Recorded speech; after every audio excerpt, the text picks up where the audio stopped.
ভারতবর্ষে সুসংস্কার বাংলার লাল হওয়া তৈরি হওয়া মানুষ নেতাজি সুভাষচন্দ্র বোস তিনি বলেছিলেন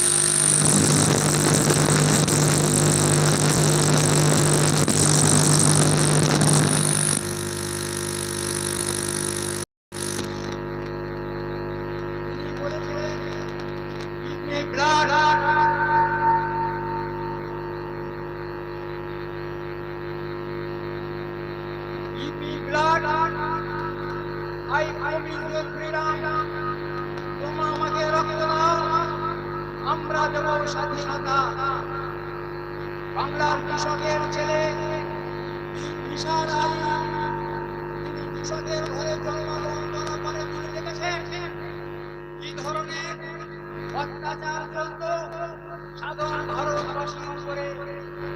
সেই অত্যাচারের বিরুদ্ধে তিনি মোকাবিলা করার জন্য প্রথম তিনি কুস্তি শিক্ষায় শিক্ষিত হন, পরে লাঠি শিক্ষা গ্রহণ করেন, তারপর অত্যাচারের বিরুদ্ধে তিনি সংগ্রাম করেন।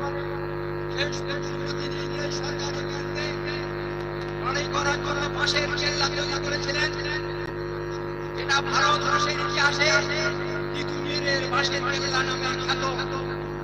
সেই নিসার আলী ইংরেজের সঙ্গে লড়াই করার সময় ইংরেজের কামানের সামনে তার ভাগনা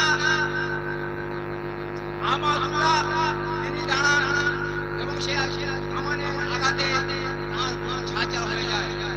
ভারতবর্ষের স্বাধীনতা করার ক্ষেত্রে এরকম হাজারে হাজারে ওলামা, হাজারে হাজারে মুসলিম এবং হাজারে হাজারে কাতারে কাতারে হিন্দু যারা ভারতবর্ষকে ভালোবেসেছে, যাদের রক্তে আছে আমার ভারতবর্ষ স্বাধীনতা পেয়েছে।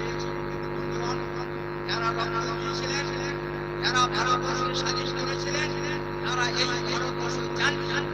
আজকে একটা অশুভ শক্তি ভারতবর্ষে, যারা ভারতবর্ষের নীতি আদর্শ খুন করে ভারতবর্ষের নাগরিকে দাঙ্গা বাঁধানোর প্রচেষ্টা চালিয়ে যাচ্ছে।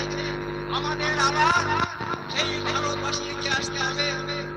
ভারতবর্ষের দ্বিতীয় স্বাধীনতা লড়াই, ভারতবর্ষে যেমন ইংরেজ বিরোধ করেছিলাম, আজকে ভারতবর্ষে কলুষিত করছে, কলুষিত দশা আমরা দেখতে চাই। বন্ধুগণ, আজকের এই সেই মাদ্রাসা, যে মাদ্রাসা থেকে ছাত্ররা